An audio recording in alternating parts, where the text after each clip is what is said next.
I'm Rachel, and this is my story. I grew up in a very traditional, normal, happy family.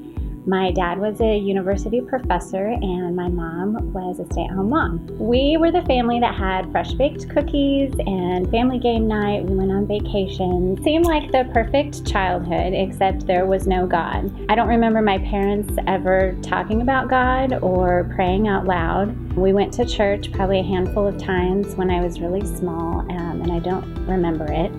So my best friend down the street, her family actually read the Bible and prayed before meals, and I would spend the night at her house often. I will admit it was really awkward and kind of creepy because I didn't understand the verse ever that they read, and they were talking to God like he was in the room. Eventually, I found myself saying my own little silent prayers at night when I was afraid of the thunder or nervous about the first day at school. I remember feeling like that God that I was praying to, even though I didn't really know anything about him, could actually hear me and cared about me, and it made me feel like I wasn't ever alone. When I was 12, my parents got divorced at what seemed like out of nowhere. I went from a normal childhood to a completely dysfunctional family, and it was really bad. Anything bad you can imagine happening to a teenager probably happened to me. I was consumed with anger and bitterness, depression and rebellion. I did a lot of really stupid things, self-destructive things, as a way to cope. The only thing that got me through some of the darkest times during 12 to 18, when I pretty much hated everyone and everything, that God, that unknown God that I still prayed to, and I somehow felt like he was on my side and gave me a lot of comfort.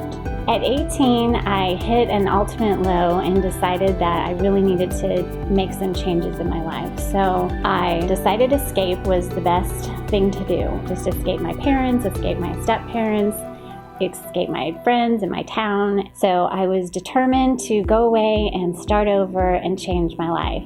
But I found out that it's really hard to do on my own. I suffered from a lot of depression and anxiety during my first couple years of college.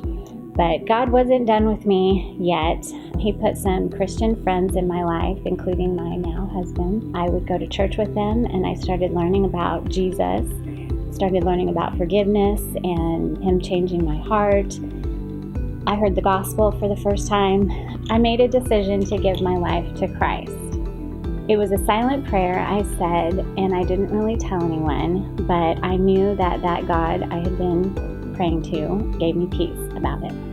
It wasn't long after I said that prayer, however, that I took a pregnancy test after a night of college binge drinking, just keeping it real, and found out I was pregnant. I had started to experience God changing my heart and healing me in a lot of ways, but I had not changed my lifestyle yet, obviously.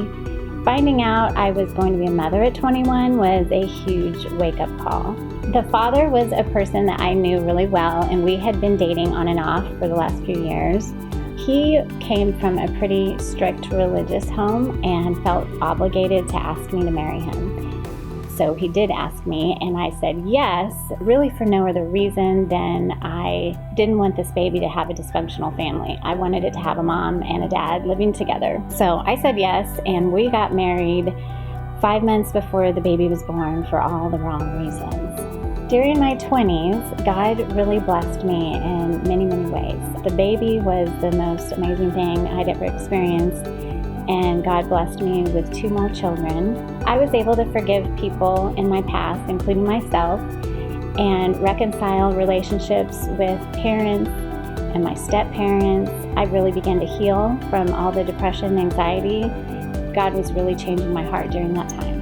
I couldn't get enough of Jesus in my 20s. I joined church and joined every Sunday school class and Bible study I could find. I read the Bible cover to cover more than once, just to soak it all in, just to know everything I could about this Jesus. I didn't get baptized though until I was 30, mainly because I felt like I needed to know everything. I was doing a lot of studying, but I didn't understand all of it, and I felt like I needed to if I was going to make a public declaration of my faith.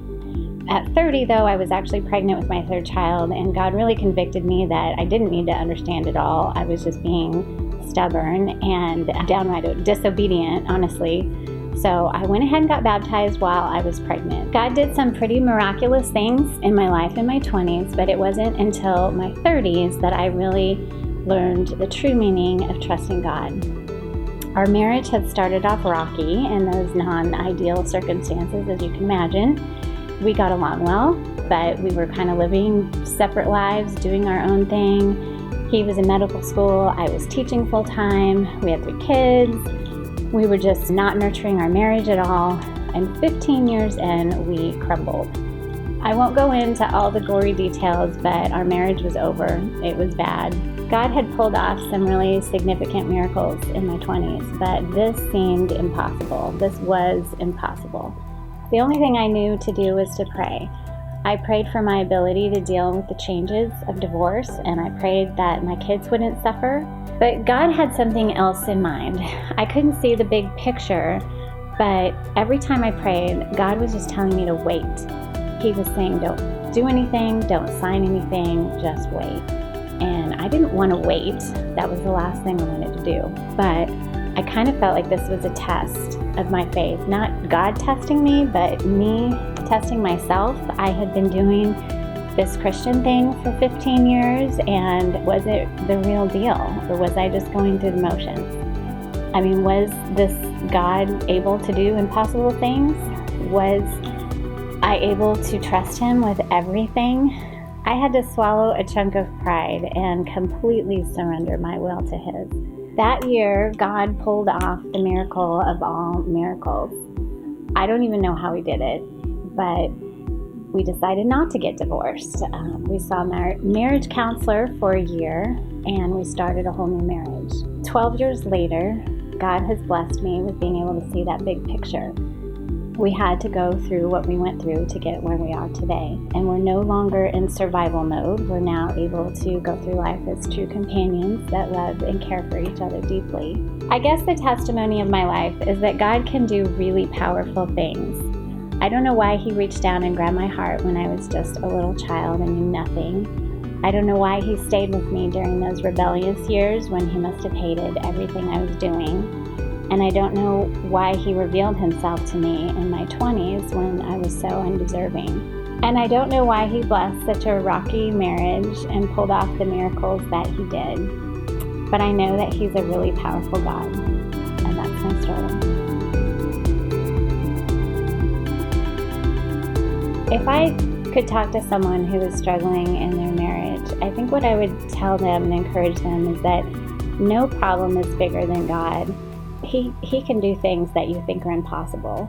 And you just really have to listen to Him, I think, and He'll tell you where you need to go.